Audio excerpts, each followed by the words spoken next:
Esta mañana es importante lo que vamos a hablar, pero primero saludamos cariñosamente a toda nuestra familia de la fe.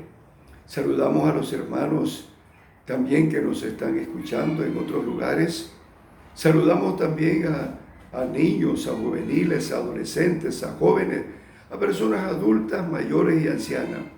Toda la familia que están reunidas también en sus hogares en estos momentos para que podamos gozarnos en el culto de esta mañana, en lo que hemos llamado culto en las casas, en los hogares.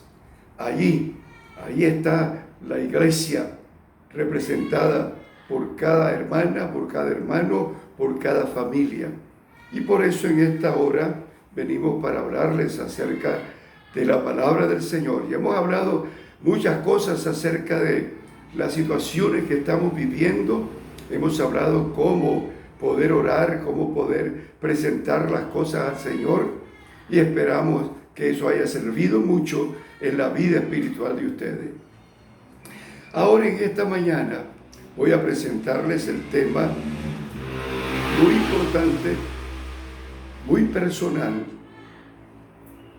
y también familiar, pero que vale la pena.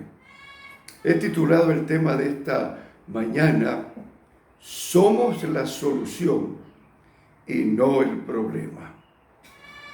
Repito, somos la solución y no el problema. En Juan capítulo 14, versículo 6, dice la palabra del Señor: yo soy el camino, yo soy la verdad, yo soy la vida.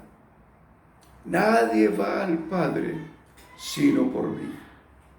Y es importante saber que comenzamos a hablar de una persona importantísima que va a ayudarnos en el desarrollo del mensaje.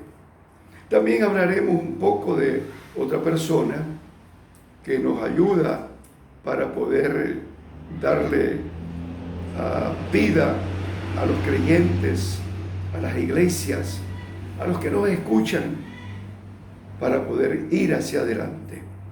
Encontramos, por ejemplo, a un personaje muy importante en Primera de Samuel capítulo 17, del versículo 1 al versículo 58.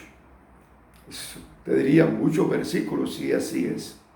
Pero ahí encontramos en un solo capítulo la vida de un personaje que históricamente ha tenido resultados altamente positivos. Esperamos realmente que podamos disfrutar esta mañana y gozarnos totalmente de estas cosas que voy a mencionar. En primer lugar,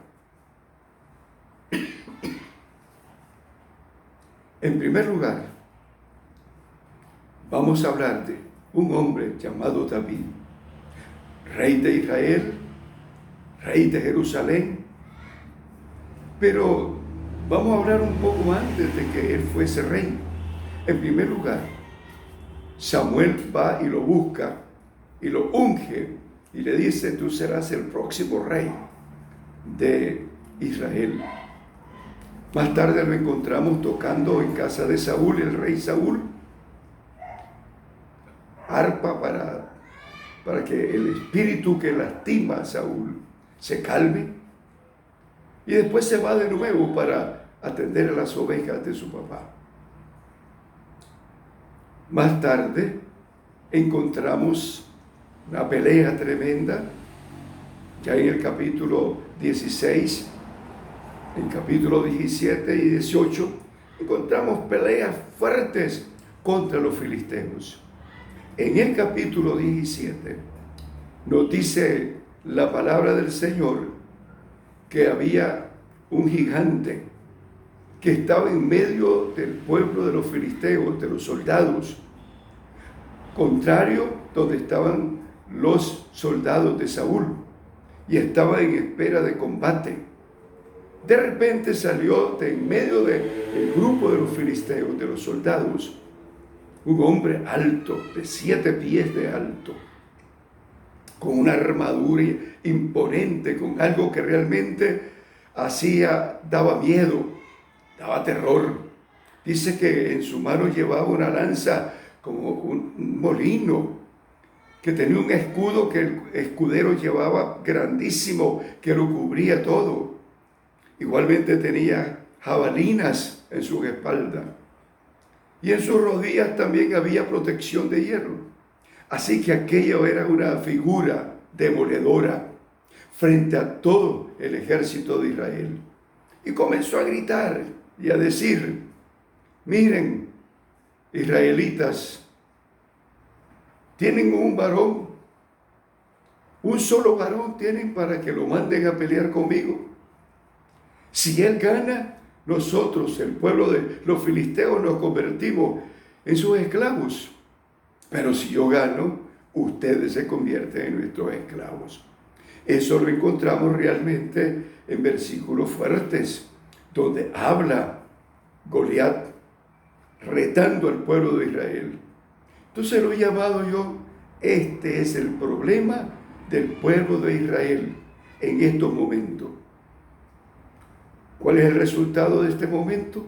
Cuando habla Goliat, dice la palabra del Señor también, que Saúl y todo su ejército, al escuchar a aquel gigante, tuvieron temor, tuvieron miedo. Y déjeme decirles, 40 días pasó gritando aquel hombre, y Saúl tenía miedo y también el pueblo, y nadie salía para enfrentarlo, nadie se atrevía. Y Saúl una vez le recordó al pueblo: cualquiera que pelee con este gigante, yo lo voy a premiar, no va a pagar impuestos él y su familia, y se va a casar con mi hija mayor. Es decir, está ofreciendo algo para que alguien saliese a pelear. David no estaba en medio de ellos. David estaba cuidando las ovejas. Y el papá le dice: mira, David, vas a ir a ver a tus hermanos, a 3 de ellos, a Eliab y a otros 2 más, que están allí sirviendo a Saúl en la pelea. Son súbditos de él, y los vas a ir a ver, les vas a llevar comida, les vas a llevar alimento, y al jefe de ellos les vas a llevar este queso. Y David, siempre obediente a su papá, se fue, se dirigió allá a donde estaba la pelea, y al llegar, él dio los quesos, dio la comida a sus hermanos, pero inmediatamente, en ese instante, se movió en medio del pueblo, de los 2 pueblos, se movió Goliat, gritando, levantando su mano, levantando su voz y repitiendo las mismas cosas. Si hay un soldado de ustedes que quiera pelear conmigo, que venga. Si él me derrota, todos seremos sus esclavos. Si yo lo derroto, ustedes serán mis esclavos. Es decir, él tenía su confianza, y los filisteos también, de que iba a derrotar al que se enfrentara con él. Y los israelitas iban a ser sus esclavos.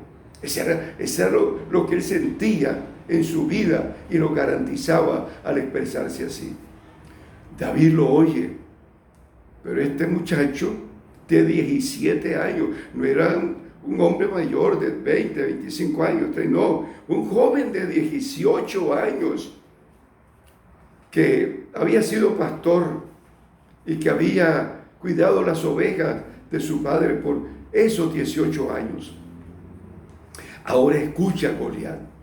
Y entonces él se estremece, se mueve a decirle a los que están alrededor: ¿y quién es este filisteo que está ofendiendo a los pueblos, al pueblo de Israel y a los soldados del Dios Altísimo? Y entonces le contaron: bueno, ha salido todos estos días y nos ha retado y nadie ha salido. Entonces dice él: yo voy a ir. Y eso se lo dijo a varios, hasta a su hermano. Y el hermano se molestó y le dijo: tú has venido aquí a reírte de nosotros más bien. Y él se fue de allí, dejó al hermano Eliab y se fue. El rey Saúl escuchó lo que David había estado hablando y lo mandó a traer. Lo presentaron delante de él. Y cuando Saúl lo mira, óigame, estas cosas son lo que voy a mencionar, que nosotros debemos de tener mucho cuidado cuando un líder lleno del poder de Dios, una persona, una mujer, un hombre lleno del Espíritu Santo, dicen, esto se puede hacer, esto lo podemos realizar. Entonces hay personas como Saúl que comienzan a burlarse, comienzan a ser personas burlescas. Y no solo él, yo me imagino que los que estaban ahí también se pusieron a reír, porque Saúl le dice, tú eres un muchacho, un chavalo. Que ese es un hombre, alguien que ha peleado por mucho tiempo. ¿Tú qué podés hacer con él? Entonces, David, y aquí es donde entran las palabras ricas y preciosas de un líder dispuesto a hacer la solución y no el problema. La actitud de un hijo de Dios la encontramos en el versículo 26, donde él dice, Señor Rey, yo he venido aquí para pelear con ese hombre, con ese enemigo nuestro. Él ha ofendido al ejército de Dios, ha ofendido a Israel, y yo voy a pelear. Entonces Saúl, como dije, se puso a reír, tú eres un chavalo, y responde de nuevo David, mire señor rey, soy pastor, y cuando ha venido un oso, yo lo he agarrado de las propias quijadas y lo he derrotado. Han venido leones tratando de arrebatar las ovejas y también los he vencido con mi fuerza. Era un joven, es cierto, pero todos esos años que estuvo de pastor, caminando, avanzando, posiblemente ese ejercicio y también el derrotar a aquellos animales feroces, lo habían hecho ser una persona fuerte y firme y de carácter. Así que entonces encontramos a David ahora ofreciéndose para poder ir a la pelea contra Goliat. Aquí hay otra palabra que es para nosotros. La unción prestada no nos sirve. La unción que le pertenece a otro no nos sirve.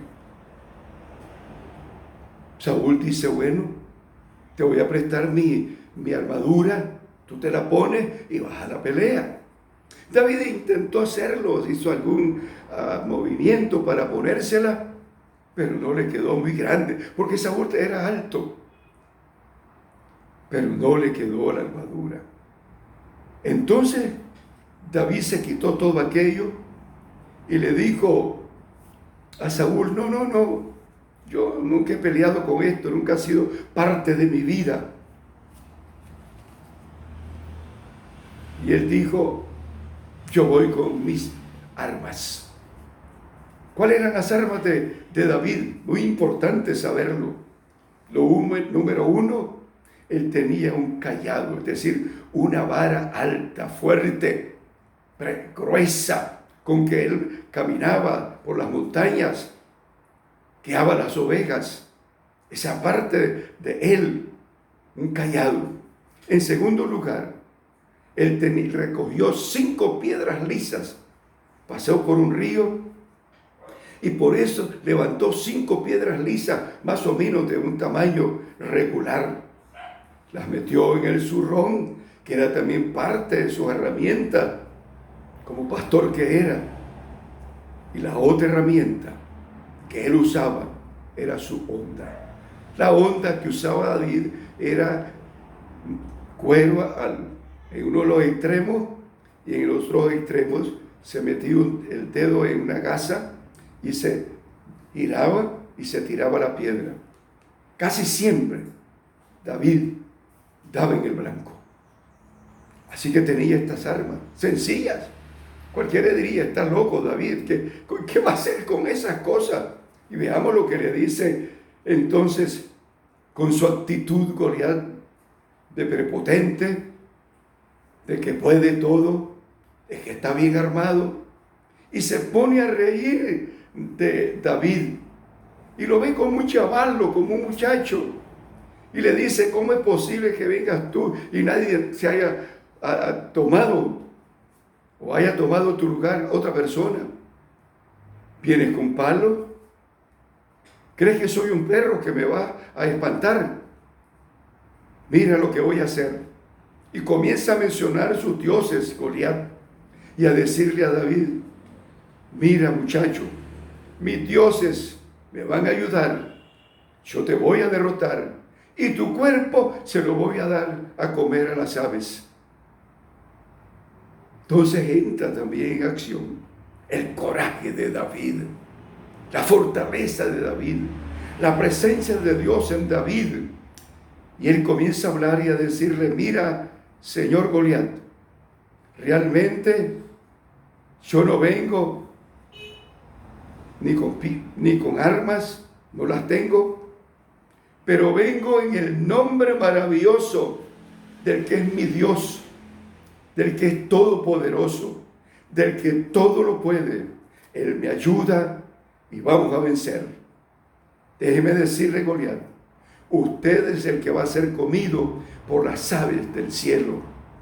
Y comenzaron a correr, Goliat con aquello pesada, fuerte, y David livianamente también corriendo, acercándose a Goliat.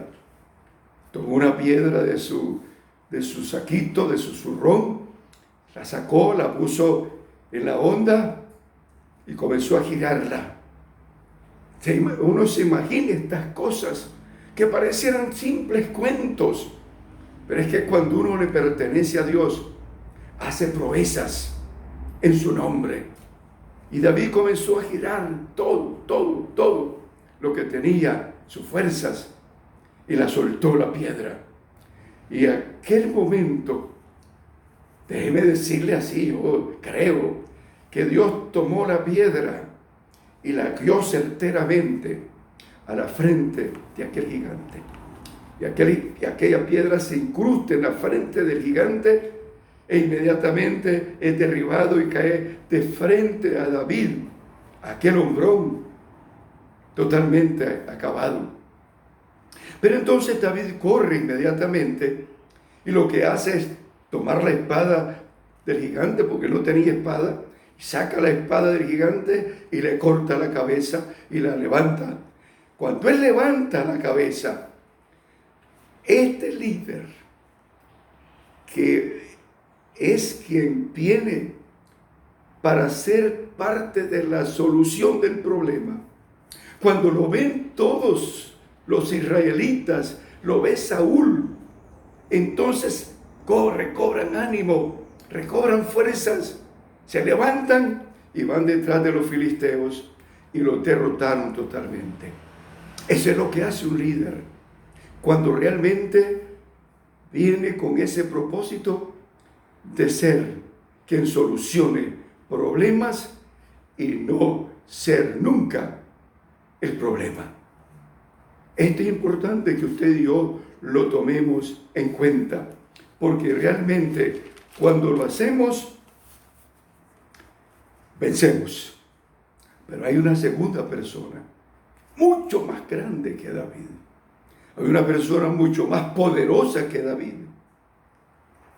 Y vamos a hablar de ese hombre para que nosotros nos demos cuenta que Dios ayudó a David. Y ese hombre ha venido para darnos a nosotros toda su gracia, todo su amor, toda su presencia. Pero veamos por qué viene el Señor a la tierra. Filipenses capítulo 2, versículo del 5 al 11. Ahí estaremos viendo algunas cosas de lo que ese hombre maravilloso hizo para que ahora nosotros también seamos parte de la solución del problema y no el problema. ¿Qué fue lo que pasó antes? encontramos que algo duro y pesado se manifestó en la vida del ser humano. El pecado se convirtió y nos convirtió a nosotros en enemigos de Dios. Inmediatamente fuimos echados del huerto del Edén, fuimos sacados de aquel lugar. Ahora había que trabajar con nuestras propias fuerzas, había que desarrollarlo y tratar de resolver problemas personalmente o con la familia, pero no teníamos ya la presencia de Dios. Entonces el pecado entró a la vida haciéndonos daños, destruyendo nuestra relación con Dios, perdiendo la belleza de Dios de nuestra vida y perdiendo el poder también para que los problemas fueran resueltos. Si hubieran habido problemas en el huerto del Edén, pero el único problema que entró, más bien derrotó a los hombres, a las mujeres, a los seres humanos. Entonces Pablo habla de la condición nuestra antes de que Cristo viniera, antes de que el Redentor del mundo viniera, antes de que el Hijo de Dios viniera. Pablo escribe cuál es nuestra condición. Y la condición la encontramos en Romanos capítulo 3 y dice: no hay ni uno que seamos justos. No hay una persona justa en esta tierra. Tampoco no hay ni una sola persona que pueda ser serio y también resolver problemas. También no hay ninguno que busquemos a Dios. Todos nos descarriamos del camino de Dios, de la presencia de Dios. Así que nos convertimos en personas inútiles para resolver cualquier problema, para resolver o para volver a Dios. Ya no pudimos. Así se han inventado muchas religiones para encontrar a ese Dios, para ver cómo resolvemos la comunión con Él. Pero no se ha podido. Por más que el hombre se ha esforzado y ha inventado tantas cosas, y por último se ha vuelto hasta ateo, como dice uno de los salmos, y dijo el hombre: no hay Dios, como si pudiéramos tapar el sol con la mano. La realidad es que el pecado está en nosotros, haciéndonos daño. Eso lo encontramos realmente en Romanos capítulo 3, versículo 10 al 18. Y es terrible la situación. Pero entonces también encontramos algo bello, que es lo que decimos de Filipenses capítulo 2, versículo 5 al 11. Ahí vamos a verlo, la conclusión de esta situación, para que podamos no sentirnos abandonados, no sentirnos acabados, no sentirnos que ya nadie nos puede ayudar, sino que estamos en el camino de la victoria. Jesucristo es la solución al problema del pecado. Díganlo conmigo todos los que me están viendo. Jesucristo es la solución del problema del pecado. Ese pecado que nos acecha, ese pecado que nos ha hecho daño. Entonces encontramos en los versículos 5 que Cristo se humilló, versículo 5 de Filipenses 2. Cristo se humilló, dejó su reino, dejó su gloria, nació como un niño, creció en medio de los hombres, se humilló totalmente para resolver el problema, porque Dios no utilizó su gracia, su poder para destruir el pecado. Él, dice la gente, podía haberlo destruido directamente, pero Dios sabio, sabe que fue un hombre el que permitió el pecado y que Él también ha pensado que solo un hombre puede destruir el pecado. Por eso envió a su Hijo amado Jesucristo para darnos vida, para derrotar al pecado, para hacer que nuestras vidas sean muy lindas. Así que Él se humilla. Es interesante. Él no se aferró. Eso lo dice allí en el versículo 5.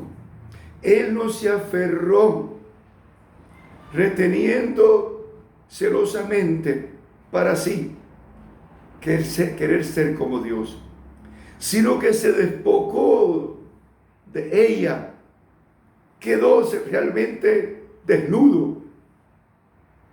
No fue igual a Dios voluntariamente, sencillamente por amor a la humanidad, a nosotros. Como dije, versículo 6 de Filipenses 2. Y Juan capítulo 1, versículo 1 al 3, recordemos quién era ese hombre que se hizo carne. En el principio era el verbo era con Dios, y el verbo era Dios. Y aquel verbo habitó entre los hombres. Y el versículo 14 nos dice que aquel verbo se hizo carne y habitó entre nosotros. Y vimos su gloria como del unigénito Hijo de Dios. ¡Qué amor, hermanos! ¡Qué misericordia! ¡Qué gracia la de Dios para con nosotros los seres humanos! En segundo lugar, tomó forma de siervo. ¿Qué significa un siervo en aquella época en que Pablo escribe esta carta a los filipenses? Un siervo era un esclavo, alguien que había sido comprado, alguien que había sido o capturado, llevado prisionero, a hacer lo que el amo le pidiese que hiciese.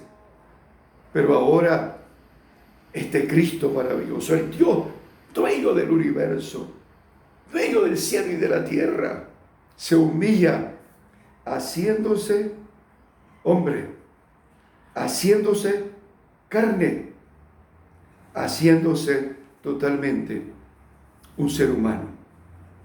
Eso realmente es una belleza, tomando forma de siervo. Pablo nos dice que Jesús tomó la forma de un hombre, de tuya varón, de tuya mujer, un ser humano. Él no se limitó a representar un papel. Muchas sectas dicen que Jesucristo es una sombra, que Jesucristo solamente porque no puede ser hombre. Ya desde antes de mucha gente gnóstica lo decía. Pero hermanos, ese Dios se hizo carne y habitó entre nosotros, con el propósito no de hacer un papelón, no de figurar como una figura, no, sino que es la pura verdad, la esencia directa de que se hizo carne y habitó entre nosotros. Así podemos recordar a los dioses paganos, podemos recordar a los dioses de los griegos, algunos de ellos como Zeus y otros más, se convertían en mujer, se convertían en hombre, hacían lo que querían, porque es un invento de los hombres. Pero Cristo Jesús, el Dios que se hizo carne, habitó entre nosotros y está entre nosotros. Es interesante este cuarto punto. Jesucristo, después que fue humillado, después que fue lastimado, recordemos cuál fue la humillación terrible. No solamente que se hizo hombre, no solamente que vivió en la tierra, no solamente que Él hizo maravillas aquí en la tierra, fue maltratado, fue herido y por último fue llevado a la cruz del Calvario. Fue humillado como un ladrón, como un sinvergüenza. Así lo acusaron al Señor, como alguien que estaba en contra del gobierno romano. Qué terrible situación, qué terribles cosas hicieron con Jesús. Él se humilló, se hizo carne, habitó entre nosotros, pero al tercer día, cuando ya Él ha dado su vida por nosotros, cuando Él ahora ha declarado, y Pablo lo declaró, que en su cuerpo se clavó todas las acusaciones del mundo, todos los pecados del mundo fueron clavados en Cristo Jesús. Nuestros dolores, nuestras enfermedades, Él llevó por sus llagas fuimos curados. Tremenda situación. Por eso no podemos callar. Por eso no podemos estar en silencio. No podemos darnos el lujo de decir, sí, yo soy cristiano, voy al culto, escucho la palabra, veo la televisión, pero no actúas. Eso me dice a mí que no tenés amor por Cristo. Sabes de Él, pero no tenés amor por Cristo. Porque cuando tenemos amor por ese Cristo, que es la solución nuestra, que es la solución derribando el pecado, destruyendo al diablo, destruyendo la muerte, que callemos sería una vergüenza. Que estemos en silencio sería una vergüenza. En este momento, en este tiempo, en que el mundo necesita una palabra de amor, una palabra de esperanza, que necesita realmente una presencia de alguien. La iglesia ha sido llamada para ser la luz del mundo. Por eso el Señor nos dijo, vosotros sois la luz del mundo. Alumbrad al mundo, que cuando alumbramos al mundo, por medio de nuestras buenas obras, los hombres, las mujeres, aquellos que no conocen a Dios, le van a dar gloria al Señor. Porque nuestro testimonio, nuestro quehacer cristiano, en el trabajo, en la casa, en el vecindario, en todo lugar, la gente glorificará a nuestro Padre que está en los cielos. Le dará honra y gloria. Y posiblemente el Espíritu Santo los toque y los llame y se conviertan también al Evangelio. Entonces, en este momento, vamos concluyendo y diciendo que nosotros ahora somos la solución de este mundo. El mundo habla barbaridades, dice tonterías, inventa cuentos, inventa religiones, pero la iglesia, bendecida por Dios, nos dice esta palabra: yo no les he dado espíritu de cobardía, yo les he dado espíritu de poder, de amor y de equilibrio propio. No somos cobardes, no somos gente que tenemos temor. Hablemos de Cristo, hablemos de su amor, que mucha gente pueda venir a Cristo por medio de nuestro mensaje, de nuestro testimonio, que podamos hacerlo sin miedo. Entonces podemos decir que somos solución. Mientras usted no diga nada, usted no es nada. Mientras yo no diga nada, no soy nada. Pero el día que nos decidamos, que nos propongamos juntos, personalmente, como familia, como cristianos y cristianas, a hacerlo, entonces el mundo escuchará que hay solución. Y la solución es Cristo Jesús. La única esperanza para este mundo pecador se llama Jesucristo. Y tú y yo tenemos que darlo a conocer ahora y para siempre. En este siglo XXI, en el año 2020, no podemos estar callados. Que el Señor nos bendiga, que el Señor nos guarde y que podamos realmente entender esta palabra del Señor. En el nombre de Jesús. Amén, amén y amén.